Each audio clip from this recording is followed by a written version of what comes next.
Mankalaza ny feti-pirenena ihany koa androany ireo teratany frantsay monina eto Madagasikara teny amin'ny trano fonenany masivon'ny la Frantsa teny hivandry no nanatanterahana ny lanonana tsotsotra mifandraiky amin'izany manamboninahitra sy sivily miaramila ihany koa malagasy maro no isan'ny tazana nanatrika ny fotoana.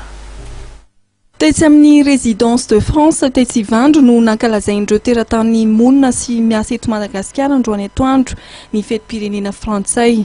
Ny fiantsoana ho amin'ny fiovantoetra sy ny fiovana amin'ny fomba fanao no ny antsony masoivo frantsay masasomony eto Madagasikara Andriamatoa François Goldblatt tamin'ireo teratany sy mpitondra malagasy mba hirosoana amin'ny fampandrosoana maharitra.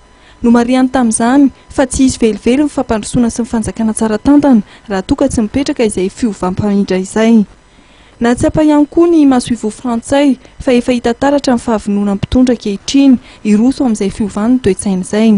Fa anisan'ny teboka iray lehibe nitsondriana ihany koa ny tokony isian'ny fanjakana tsara tantana eto Madagasikara izay tokony handray an-tanana ny ady lehibe amin'ny kolikoly na avolenta izany na eny amin'ny fiainana andavanandro ny tsirairay.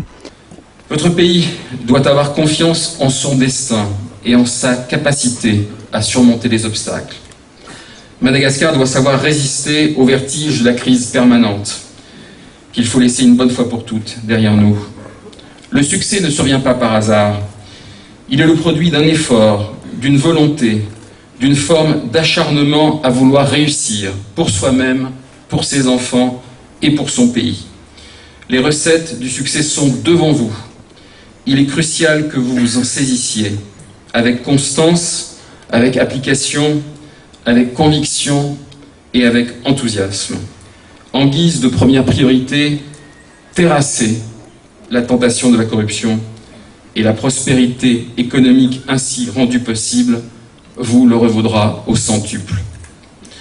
Madagascar peut et doit se mettre en mode constructif.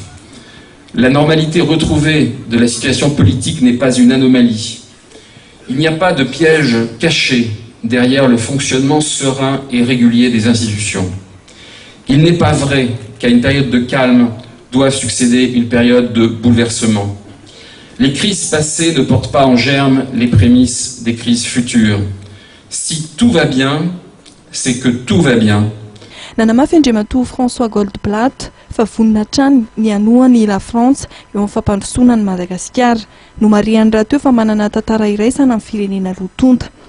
Ho amin'ny praiminisitra Coly Roger izay nisolo tena amin'ny fitondram-panjakana malagasy ny filoha Erasona Armampianina dia ny antson'ny frantsay ny tenany hitondra ny anjara birikiny eo amin'ny sehatra fampandrosoana Madagasikara na eo amin'ny lafiny fanampiana izany na eo amin'ny lafiny fampiasam-bola vahiny.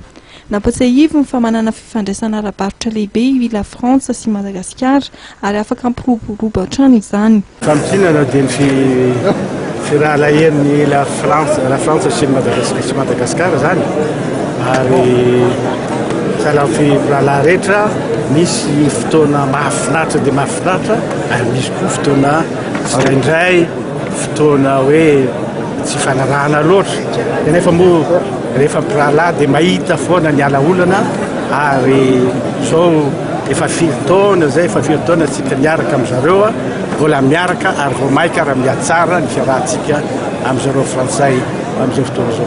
Midina kely izy zany hoe mbola voalohany ihany aloha mba anisan'ny olona hoe investisseur zareo amin'ny investissement bilatéral nefa moa hitanao moa misy resaka hoe diplomatique mba moderterina kely izy amin'izay vao maika mitondra mihoatra an'izay.